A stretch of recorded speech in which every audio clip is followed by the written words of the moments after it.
The agony of Olympus. Zeus had swallowed Metis, believing he had conquered fate itself. The prophecy that had haunted him was silenced, buried deep within his own being. Yet as the years passed, a strange unease settled over the king of the gods. His mind, once clear, swirled with thoughts not entirely his own. Wisdom beyond his comprehension whispered in the depths of his soul, and with it came an unbearable torment. Then the pain began. It struck without warning, lightning exploding inside his skull, a force so great that even the mighty Zeus staggered. He clutched his head, roaring in agony, shaking the very foundations of Olympus. The gods looked on in terror as their ruler, the unshakable Zeus, writhed and thundered, his voice shaking the heavens. "Something grows within me," he bellowed. "Something is trying to be born." His pain was relentless. It consumed him like fire, his head swelling, splitting with unseen power. No force in the cosmos could ease his suffering.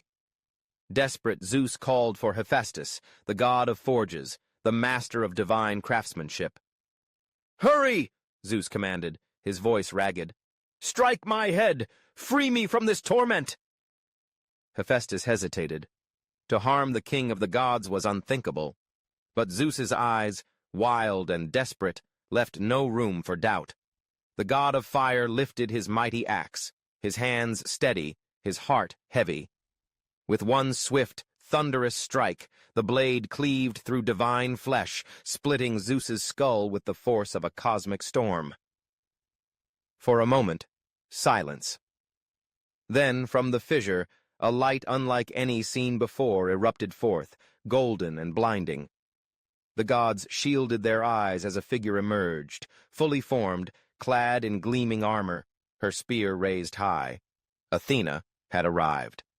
Born not from the womb, but from the mind of the greatest god, she descended from Zeus's skull, her presence radiant, her strength undeniable. Wisdom shone in her eyes, the brilliance of her mother Metis alive within her. The gods gasped in awe, for she was no ordinary child. She was a warrior, a goddess of wisdom and battle, a being of both might and intellect. Zeus, now free of his suffering, looked upon his daughter and felt something unexpected. Not fear, not regret. Pride. The prophecy had been fulfilled. Metis had given birth, but not to the son Zeus had feared. Instead, she had gifted the world Athena, the goddess who would stand unmatched among gods and mortals alike. Athena, the unrivaled goddess. From the moment she emerged from Zeus's skull, Athena stood apart from all others. Clad in shining armor, her spear gleaming with divine brilliance, she was a warrior born of wisdom, a goddess unlike any before her. She did not wail like a newborn, nor did she stumble in uncertainty. She stepped forward with the poise of a queen, her presence commanding, her mind already honed sharper than any blade. The gods looked upon her in awe, for she bore both the wisdom of her mother, Metis, and the strength of her father, Zeus. It was clear that she had not merely been born, she had been forged, tempered in the fires of destiny. The gods whispered among themselves.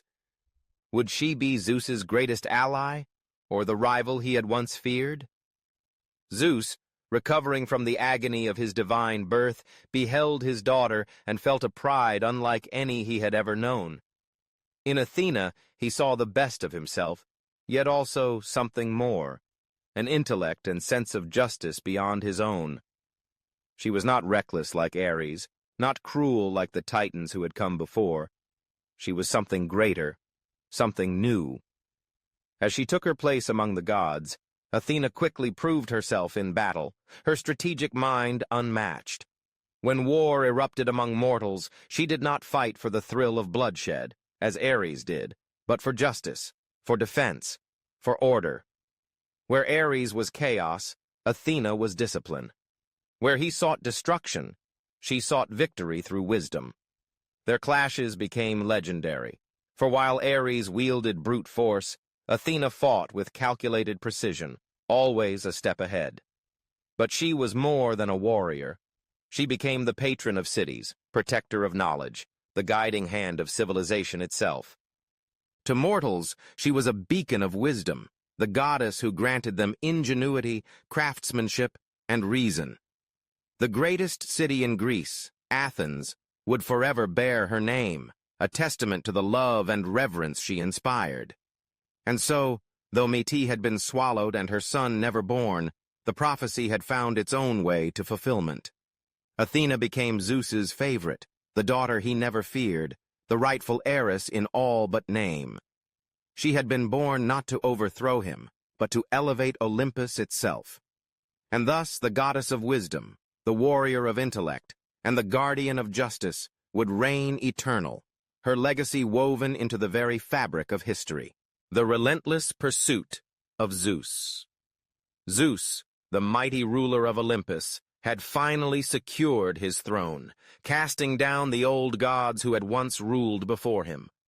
Power coursed through his veins like lightning, but even the greatest of gods were not immune to desire. His gaze fell upon Metis, the titaness of wisdom and prudence, a being of unmatched intelligence and beauty. From the moment he saw her, he knew he had to make her his own.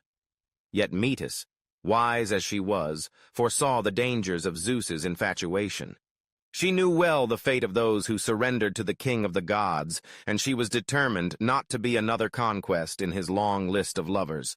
She wielded her gift of metamorphosis, transforming into countless creatures, a swift bird, a mighty lion, a slippery fish, each form granting her an escape from the relentless pursuit of the god of thunder. But Zeus was not one to be denied. He hunted her tirelessly across the vast expanses of the heavens and the earth, through the depths of the oceans and the heights of the sky.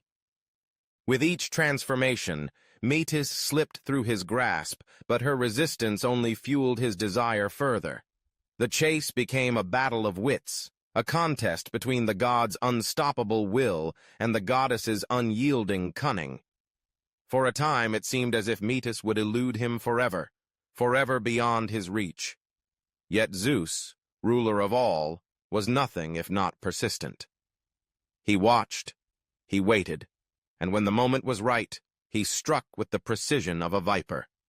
As Metis took the form of a delicate stream flowing gracefully through the land, Zeus lunged forward, his divine power overwhelming hers.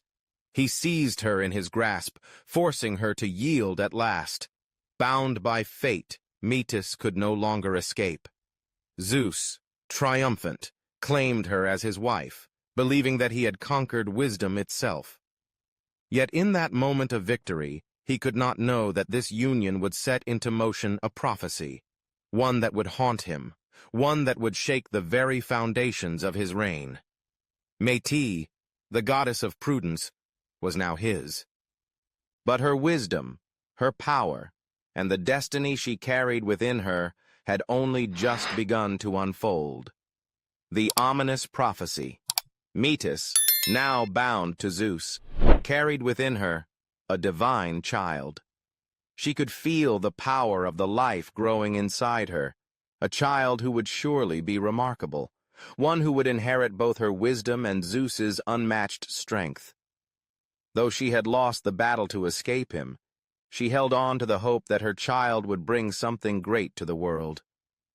But fate is never kind, even to gods. Deep within the earth, Gaia, the ancient and all-knowing, stirred. The whispers of destiny echoed through the chambers of time, reaching the ears of Zeus himself. The great god, still reveling in his conquest, was not prepared for the warning that would soon shake him to his core. "The child of Metis shall be unlike any other," the voice of the oracle declared, its tone heavy with fate. "A daughter, born with the strength and wisdom to rival her father, a warrior of mind and might."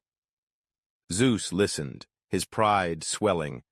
A daughter with wisdom equal to Metis, with power that could match his own. This was a child worth celebrating. But the oracle was not finished. And after her, a son shall be born, one stronger than his father, a son destined to overthrow the king of gods and take his throne. The words fell upon Zeus like a crushing weight. His triumph turned to terror, his joy to dread. He knew the stories of old, knew the fate of those who had ruled before him. His grandfather Uranus had been cast down by his own son. His father, Cronus, had been overthrown in turn. And now the cycle threatened to repeat itself, this time with Zeus as the victim. The king of Olympus clenched his fists, his mind racing. He had fought too hard, suffered too much, to let his own offspring become his downfall. He would not be like his father. He would not wait for the inevitable. A decision, dark and desperate, took root in his heart. He turned his gaze upon Metis, his beloved, his wife, and the mother of his unborn children. He knew what must be done. The prophecy could not come true if the child was never born. Metis carried wisdom beyond any god or titan, but even she could not foresee what Zeus would do next. The god of thunder, in his fear, would commit an act that would shape the fate of Olympus forever. The fall of Metis. Zeus sat upon his throne, his mind consumed by the prophecy that threatened his reign. The words of the oracle echoed like a storm within his soul. A son, stronger than his father. A son who will seize the throne of Olympus. He had seen his father, Cronus, fall to such a fate, just as Cronus had toppled Uranus before him. The cycle of power was ruthless, unyielding. Zeus refused to be its next victim. His eyes fell upon Metis, the goddess of wisdom, the one who carried his child. She had not yet spoken of the prophecy, but she must have known. She must have felt the weight of destiny pressing down upon them both. Her presence, once a source of admiration, now became a reminder of the threat she carried within her. But Metis was no fool. She sensed the change in Zeus, the shadow that had crept into his heart.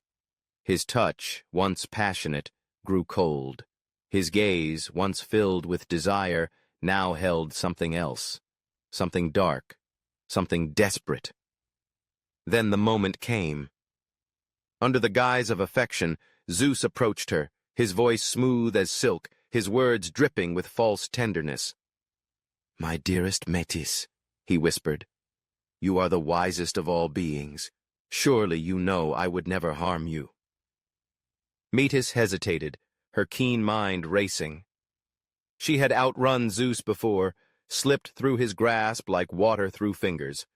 But now, she carried his child. Her power of transformation was no longer enough to protect her. Zeus did not wait for her to resist. He called upon his divine might, channeling power beyond comprehension. Before Metis could react, he spoke a command laced with godly authority, a force too great to deny. Her body shuddered, her form unraveling. She gasped as her limbs dissolved, her essence shrinking, collapsing into something small, something fragile. A single drop of water. With a final, mournful sigh, Zeus lifted the droplet and swallowed it whole. She was gone. Yet, in his triumph, Zeus did not realize what he had done. He had consumed her wisdom, taken her into himself. He had prevented the birth of the son who would overthrow him. But Metis, though silent, still lived within him. And the daughter she carried, the one destined for greatness, was not so easily erased.